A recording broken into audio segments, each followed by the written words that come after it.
Oi, turma, tudo bem com vocês? Hoje a gente começa mais uma aula da nossa disciplina de patologia e hoje a nossa aula é sobre dermatites. Uma aula muito especial para mim porque eu convivo com dermatite, né? E agora nesses últimos anos ela tem se agravado um pouco mais. Então é uma coisa que eu convivo, né? E eu gosto muito de passar essa aula para vocês porque muitas de vocês acabam descobrindo que tem a dermatite, de fato sofrem com algumas delas, né?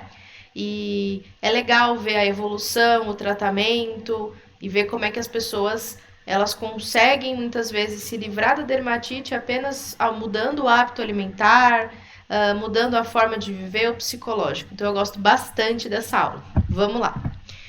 O que são as dermatites afinal, né? As dermatites elas são um conjunto de doenças inflamatórias da camada superior da pele, ou seja, acomete mais a epiderme. A gente tem as três camadas, epiderme, derme e hipoderme, e a dermatite ela acomete principalmente a camada mais superficial.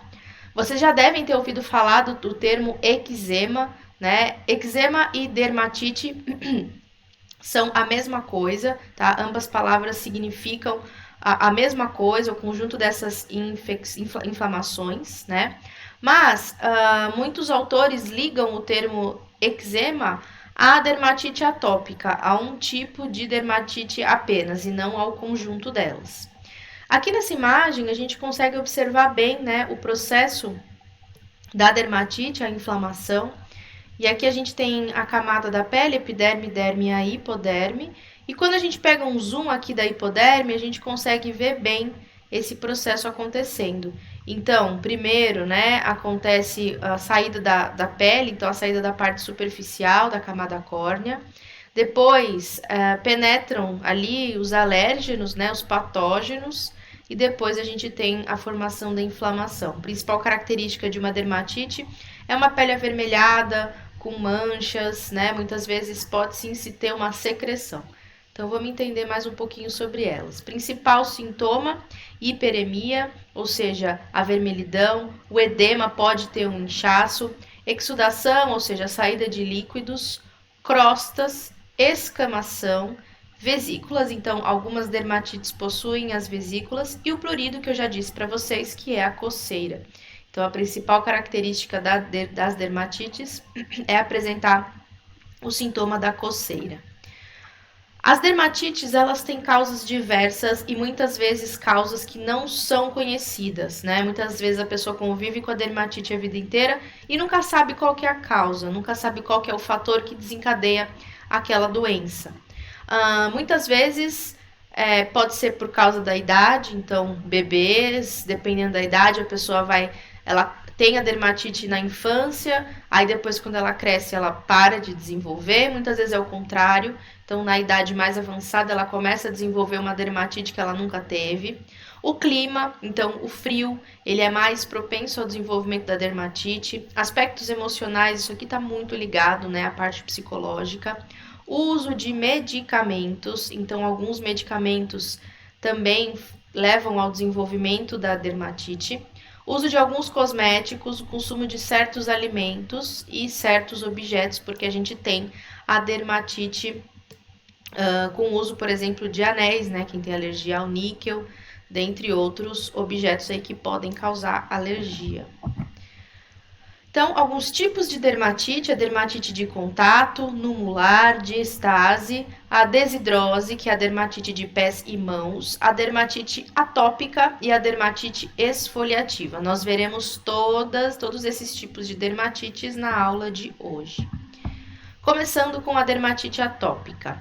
A dermatite atópica ela apresenta esse aspecto, né, formação de crostas, muitas vezes vermelhidão e prurido, tá? Qual que é a etiologia? Quem é que tem essa doença? Ou por que ela aparece? Afeta principalmente as crianças em áreas urbanas ou países desenvolvidos, tá? A maioria das pessoas que tem essa doença a desenvolvem antes dos 5 anos de idade, muitas delas no primeiro ano de vida. O que acontece, né? Qual o fator desencadeante? A criança muitas vezes tem um aumento, né, uma higiene rigorosa, então a mãe tem aquele cuidado, o pai tem aquele cuidado com a criança, né, evita que, coloca a mão no chão, a gente até conversou sobre isso em uma das aulas, e evita todo esse contato da criança. Essa excessividade, né, de higiene, de cuidado, faz com que a criança diminua a exposição dela a agentes infecciosos, então ela não cria a imunidade, né? Com isso, ela começa a desenvolver as doenças atópicas e autoimunidade a autoproteínas, ou seja, imunidade às próprias proteínas do seu corpo, né? Então, o próprio sistema imune dela começa a combater algumas proteínas que ela mesma produz. Então, esse aqui é o processo, tá? A relação da dermatite atópica pode ser com a asma e com a rinite alérgica. Então, muitas pessoas que têm a asma e a rinite alérgica também têm dermatite atópica. Vamos para a primeira causa, a causa genética, ou seja, hereditária. Então, muitas pessoas, o pai, a mãe, têm a dermatite atópica e o filho, consequentemente, também a desenvolve. Na nossa pele, né, a gente tem uma proteína, a filagrina, que é uma proteína epidérmica e imunológica. Ela é muito importante para agregar queratina e outras proteínas na camada superficial da epiderme. Ela auxilia também na formação do extrato córneo. Pessoas que têm dermatite atópica, muitas vezes elas têm esse gene da produção dessa proteína comprometido, né? Então, essa proteína não é produzida em quantidade suficiente para realizar a função de agregar a queratina. E, consequentemente, a pessoa vai ter essa dermatite, ou seja, essa descamação excessiva. Tá? Então, um dos fatores, né? Uma causa genética. A próxima causa é a disfunção da barreira epidérmica, ou seja, a pessoa vai ter a diminuição de ceramidas e peptídeos antimicrobianos ali da epiderme. E com isso ela vai perder água, né, ali da epiderme, aumentando a penetração dos alérgenos do ambiente, bactérias, micróbios. E com isso vai aumentar a inflamação e a sensibilização. Outra causa, a causa imunológica, que é um pouquinho mais difícil de entender, mas a gente produz, né, o nosso sistema imunológico, ele produz citocinas. Essas citocinas, elas são responsáveis por combater doenças, né? Então a gente tem as células T, que são as células de defesa, produzindo TH2 e TH1. Então, quando a gente tem uma dermatite aguda, né, lesões agudas, a gente vai produzir o TH2.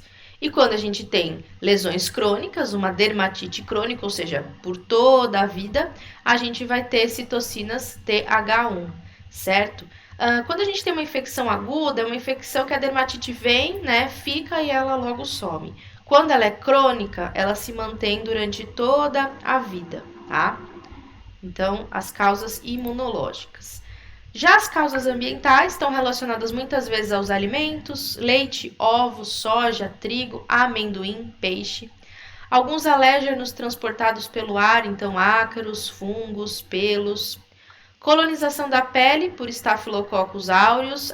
Já falei para vocês que essa bactéria ela vive na superfície da nossa pele, ela vive muito bem com a gente. Mas quando a gente tem deficiência nesses peptídeos antimicrobianos para combater essa bactéria, a gente pode desenvolver a dermatite. Produtos tópicos, então uso de cosméticos, fragrâncias, sabonetes. A sudorese excessiva e tecidos ásperos. Então, algumas causas externas que fazem com que a gente desenvolva a dermatite atópica.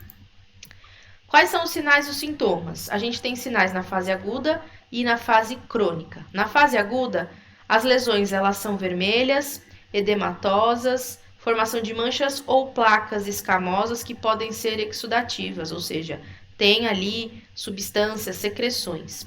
E às vezes podem ter vesículas.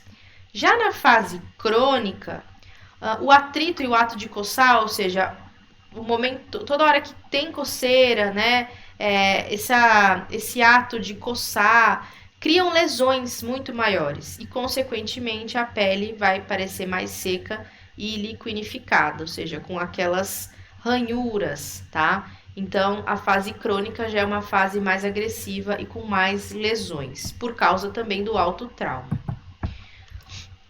A distribuição é específica da idade, então cada idade a pessoa vai ter em um local diferente, né? Bebezinhos normalmente têm, né, lesões na face, no couro cabeludo, no pescoço. E em crianças maiores e adultos, as lesões elas ficam nas regiões de dobra, nos pescoços, na fossa antecubital e poplítea. Gente, eu vivi a minha vida inteira, né, com esse tipo de lesão aqui no meio, na dobrinha, né? Eu não sei porque eu me conheço por gente, desde que eu me conheço por gente, no verão eu fico assim, tá? Atualmente nem tanto. Eu vejo que ao passo que eu vou ganhando mais idade, essas lesões vão diminuindo, essa dermatite atópica ela tá diminuindo. Entretanto, acabou surgindo no meu couro cabeludo, que agora tá muito pior, no inverno. Antigamente eu tinha no verão, então é uma alergia que aparece ainda quando eu fico muito suada, o suor ele causa essa agressão na minha pele, né? E eu fico dessa forma, coça muito, atrás das pernas também, mas principalmente nos braços, tá? Lesões bem chatas, gente, bem chato, porque começa a coçar do nada e cada vez você coça mais e cada vez está mais inchada e começa a arder. Quanto mais remédio você passa, mais arde, então é bem chato. Prurido intenso é uma característica, né? Então a coceira, ela é muito característica e ela pode piorar com a exposição a alérgeno, ar seco, sudorese, igual eu falei para vocês, irritação, roupas de lã e estresse emocional. Então alguns fatores que também desencadeiam e fazem com que a dermatite piore. E a gente não tem só sinais e sintomas básicos, a gente também tem as complicações, ou seja, situações que ocorrem, né, situações em decorrência, né, da dermatite atópica, que são elas, infecções bacterianas secundárias, a dermatite esfoliativa, que a gente já vai ver, o eczema herpético, que é essa erupção variceliforme de capose, então é essa imagem aqui do lado, que é uma infecção viral, tá? Então aqui essas características, esse paciente, então ele tem essas lesões em decorrência, aqui já tratado, né? Em decorrência da dermatite, olha como é que ficou a pele dele. Infecções fúngicas e virais não herpéticas e o uso dos produtos tópicos expõe a diversos alérgenos. Então, quanto mais a gente utiliza pomadas, né, mais a gente fica propenso a desenvolver alergia, ok? Então, olha só, a decorrência, infecção bacteriana, a liquinificação aqui bem intensa. E agora a gente entra na dermatite de contato. Dermatite de contato, qual a diferença da dermatite atópica? A dermatite atópica ela pode se desenvolver por qualquer causa. A dermatite de contato ela tem uma causa específica, então ela tem um alérgeno, né, específico, um brinco, por exemplo aqui, né, a marca do chinelo, então a constituição ali daquela haste do chinelo, da Havaianas, né, muitas vezes, a luva, a utilização de algum tipo de sapato que causa alergia, algum produto químico, então aqui a gente tem sim um agente que está causando aquela dermatite. Então pode ser devido a perfume, loção pós-barba, sabonete. E essa lesão ela permanece em uma área específica e delimitada. Então é naquela área onde a pessoa utilizou aquele produto. É diferente da dermatite atópica, que ela pode ser generalizada. Na dermatite de contato a gente tem uma causa específica. E é importante que a pessoa que tem a dermatite de contato identifique qual que é o agente que está causando aquilo. É quando eu utilizo um certo produto, é quando eu utilizo luva, né? Muita gente tem alergia às luvas, né? Então ao pó da luva. Quando eu uso uma luva sem pó, eu não tenho alergia, mas quando eu uso aquela luva com pó, eu tenho mais alergia. Então ela tem que começar a entender quais são as substâncias que causam aquilo. Então são, em decorrência, né, mecanismos irritativos e alérgicos. A gente tem dois tipos de dermatite de contato, a irritativa e a alérgica. Sendo que a irritativa, as principais causas são causas químicas, então ácidos, álcoois, solventes, os sabões, os abrasivos e os detergentes, plantas e líquidos corporais, como quem tem alergia à urina e à saliva. Já as dermatites de contato alérgicas, as principais causas são algumas substâncias, muitas aqui, né? Então, substâncias aerógenas, pólen, inseticidas em spray, produtos químicos usados na manufatura de calçados.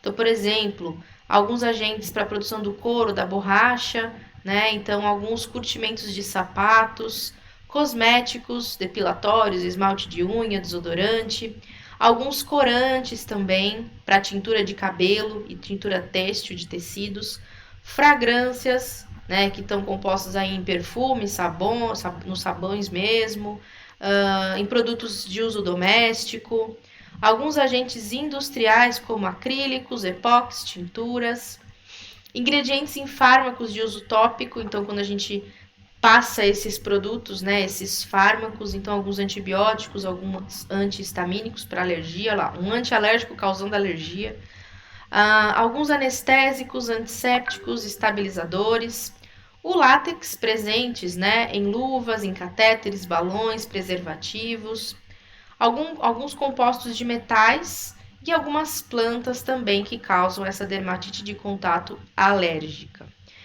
Eu sou a rainha das dermatites, inclusive eu estava até contando para uma das turmas que eu estava com alergia quando eu usava um certo sapato. Comecei a ter muita coceira nos pés.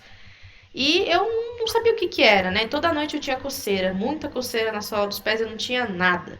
Não tinha lesão, não tinha feito lesão ainda, né? Não tinha descamação, nada. E aí foi que eu descobri que era por causa de um tênis, da palmilha de um tênis que eu usava de uma marca específica, né? Era um tênis que eu comprava em uma loja específica, não era de marca, assim, mas eu comprava em uma loja. E todos os calçados, muitas vezes eu pegava emprestado da minha mãe, que também era, e quando eu usava eu tinha alergia.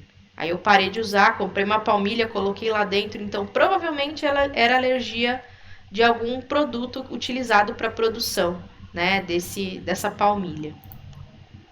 Alguns sinais e sintomas, né, a de contato irritativa, ela é mais dolorosa do que pruriginosa, então ela causa mais dor do que coceira. Já na alérgica, a gente tem intenso prurido. Na irritativa, eritema, hemorragia, crosta, erosão, pústula, bolha e edema. E na de contato alérgica, a gente tem dor geralmente em decorrência da escoriação, ou seja, da coceira, eritema transitório, vesiculação, edema grave, bolha e ulceração. Vejam que a irritativa ela é mais grave do que a alérgica. E a gente tem aqui dentro da dermatite de contato, a dermatite de contato ao níquel, ou seja, a alergia à substância níquel que produz, principalmente, que está presente, né, em joias, brincos, anéis, pulseiras, né? É muito comum as pessoas terem alergia a esses objetos, né, a essas joias. E aí ela tem que identificar do que aquele material é feito e utilizar somente artefatos feitos com prata ou com ouro, né? A gente tem também a alergia de contato, a dermatite de contato ao níquel, ela é muito comum em ambientes de trabalho, né? Que é chamado de dermatite ocupacional. Então, é considerado uma doença de trabalho, né? E deve ser sim investigado para que a empresa possa trocar aquele material utilizado para aquele trabalhador. Ele precisa sim ter acesso ao material de qualidade para o trabalho dele. Olha só, aqui a alergia à tatuagem, né? Ao pigmento, provavelmente. Aqui uma alergia nas mãos, que é em decorrência de uso de luvas, de algum produto químico, tá? E a desidrose, dermatite dos pés e das mãos. Aqui a gente tem uma característica que diferencia das outras em relação ao aspecto clínico. Então, a desidrose, a principal característica dela é a formação de bolhas com secreção, com água, né? Desidrose. Então, a gente tem lesões um pouquinho diferentes das lesões das outras dermatites. O que é a desidrose, né? Então, a palavra, ela vem de falta ou dificuldade, e hidrose, produção de água ou suor. A pessoa que tem desidrose, então, ela tem uma falha na produção de água e de suor. São lesões exclusivas das mãos e dos pés, e essas lesões elas têm um líquido viscoso, né? Então, elas geram um processo inflamatório e, consequentemente, tem a produção desse líquido. Antigamente, achava-se que essas vesículas elas tinham em seu interior gotículas de suor.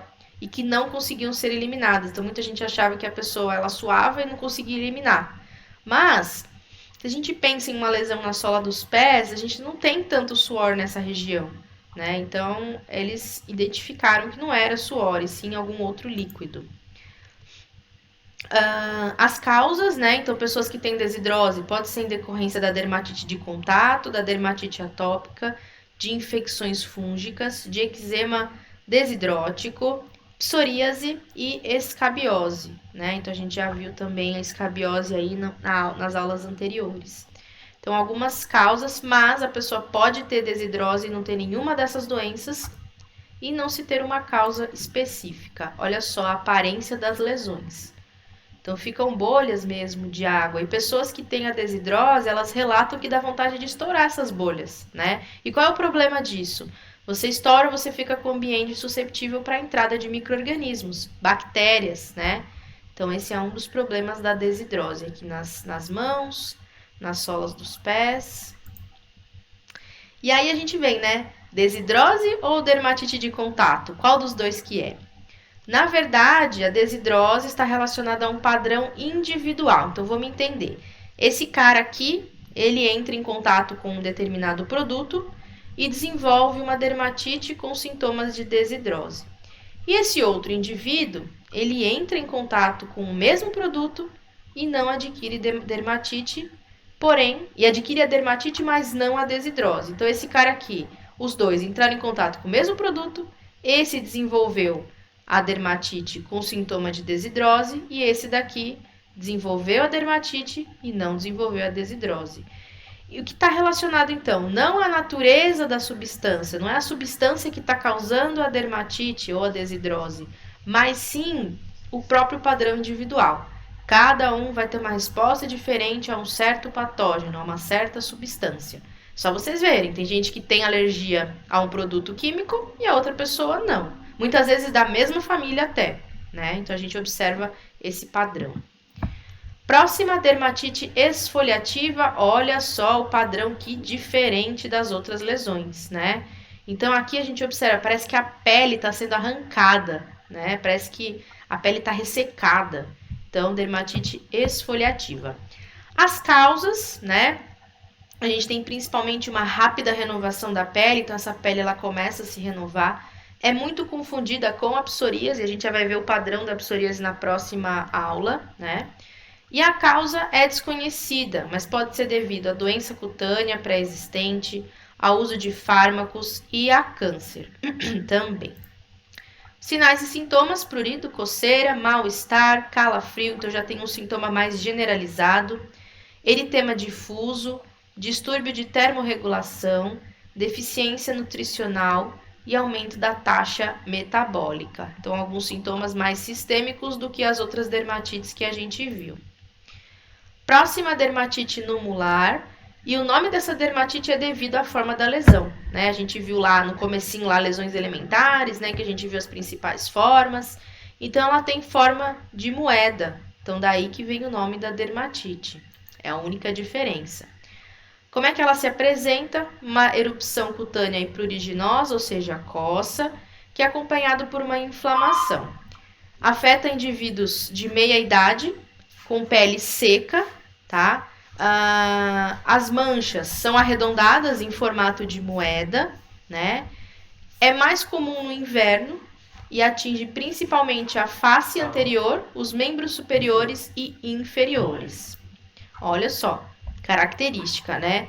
Vermelha, redonda, né? As lesões elas podem ser confluentes, ou seja, uma conflui com a outra, ou não, podem ser também separadas. Próxima, dermatite seborreica. E essa imagem aqui, eu quero que vocês adivinhem quem que é. Essa daqui sou eu, tá, gente? Essa daqui é uma foto minha que eu coloquei aqui, porque eu tenho dermatite seborreica. Então, eu quis trazer, né? Em sala de aula, às vezes eu consigo mostrar. Quando eu tô dando essa aula, eu tô em crise, eu consigo mostrar. Pessoalmente, os alunos estão vendo, né? Mas eu resolvi aqui colocar uma foto. Eu acabei criando o hábito de registrar esses momentos que eu tô em crise, porque eu comecei a controlar, né? Eu comecei a ver em que momentos que a dermatite seborreica aparecia, o que eu tava comendo, O que poderia ser? Eu estava mais estressada, era o meu período menstrual, né? E eu comecei a observar esses padrões. Para ser bem sincera, eu não cheguei a nenhuma conclusão ainda, tá, gente? Eu não cheguei assim, foi nessa época, é agora que eu tenho, que eu não tenho. Entretanto, eu tenho observado que está muito relacionado à minha alimentação e ao meu aspecto emocional, tá? E muitas vezes ao meu período menstrual também. Então, quando eu tô para menstruar, né, assim, uns 5 dias, 7 dias antes, eu começo a observar os padrões de lesão. E aqui, o meu não é tão ruim, né? Então, olhando essas duas imagens, olha só o caráter dessa lesão, né? Então, muito pior, quase que no couro cabeludo inteiro. Isso aqui se prolonga até o centro da cabeça, a parte de trás, né? Então, são lesões com aspectos diferentes, tá? Dermatite seborreica. Característica não está relacionada com a quantidade de sebo. Muita gente acha que a dermatite seborreica ela está relacionada com o sebo. Você tem a pele muito oleosa, você vai desenvolver dermatite. Seu cabelo é oleoso. Não tem nada a ver, tá, gente? Meu cabelo é seco e eu tenho dermatite seborreica.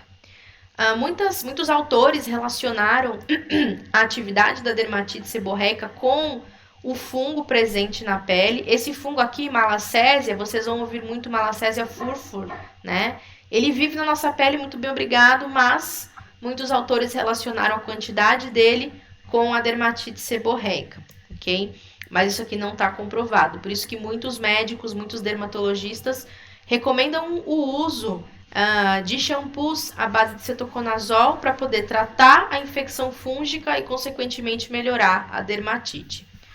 Ocorre frequentemente em crianças nos primeiros 3 meses de vida e em pessoas com 30 a 70 anos de idade, mais ou menos. Ainda não tenho 30, mas já tenho a dermatite. Afetada por fatores genéticos e emocionais, estresse, clima, e pode preceder ou se associar à psoríase. Então, muita gente que tem a dermatite também desenvolve a psoríase. Entretanto, a psoríase também é uma doença que os dermatologistas fazem o diagnóstico apenas em uma certa idade, tá, gente? Então, depois dos 30, mais ou menos, ele identifica. Mais comum e mais grave em pacientes com doença neurológica ou HIV. E muito raramente a dermatite se generaliza, ou seja, para o corpo todo. A pessoa ela tem a dermatite seborreica em um local específico, normalmente no couro cabeludo, tá? A gente tem uma diferença entre seborreia e dermatite seborreica.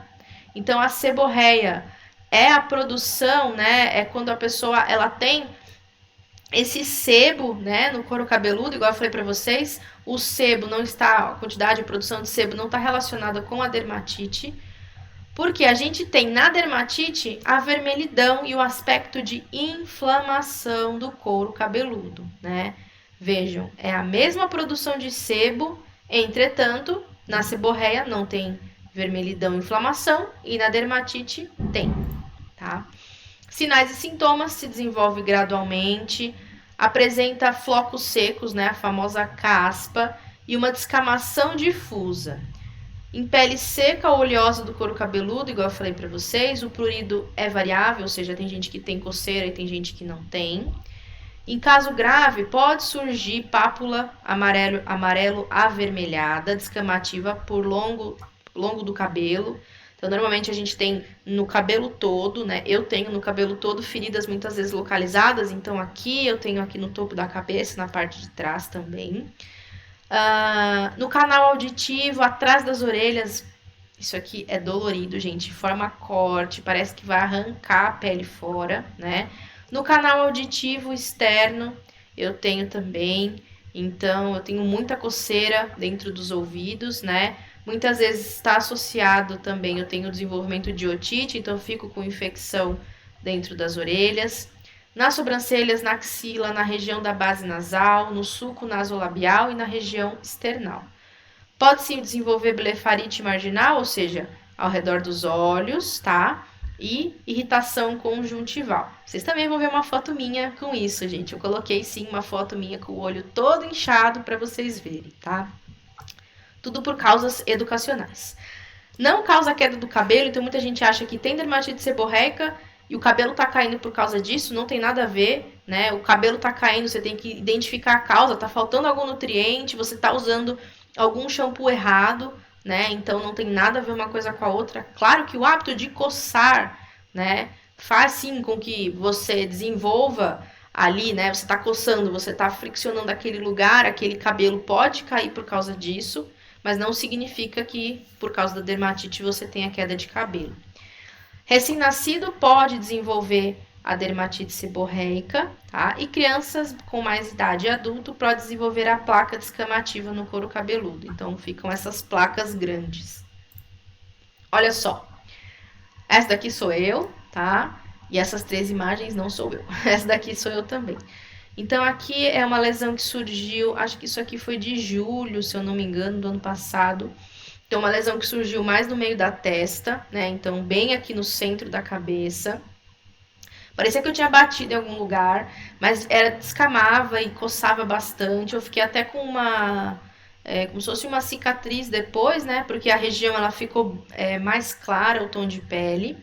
Atrás das orelhas aqui não tá tão grave, né? Mas isso aqui já estava começando o corte. Nessa imagem a gente tem as placas, né? De 1 a 2 centímetros. Aqui no centro da cabeça, centro da testa aqui também, né? Entre as sobrancelhas. E a blefarite, que é a inflamação da região ocular. Aqui tá com a produção de secreção, né? Então, o certo, quando a pessoa começa a desenvolver, o olho fica vermelho, coça, tem ardor, sensibilidade à luz, né? E é importante você sempre lavar o olho com solução fisiológica, com sabonete Johnson's. Então é legal lavar para retirar essa secreção, né? Para retirar essa crosta que fica aqui entre os cílios. Essa sou eu, olha só, né? Na época eu usava óculos, eu fiz cirurgia. A cirurgia me ajudou bastante a não ter tanto, né? Porque assim, quando eu usava óculos, eu coçava bastante os olhos, né? Então, essa situação aqui foi em 2018, eu acho, faz 2 anos. Eu operei no final de 2018, né? Então foi um pouquinho antes de eu fazer a cirurgia. Eu até fiquei com medo, porque já era meu intuito fazer a cirurgia no final do ano. E quando eu tive essa infecção ocular, né, essa inflamação ocular, eu quase perdi a visão. Eu já perdi a visão quase umas 2 vezes, né? Então isso aqui compromete a visão, a córnea ela fica agredida, o ato de você desgastar, né? Então coçar muito, a pálpebra, né? Ela rasga. Então você tem sim uma diminuição da acuidade visual. Aqui algumas etapas, né?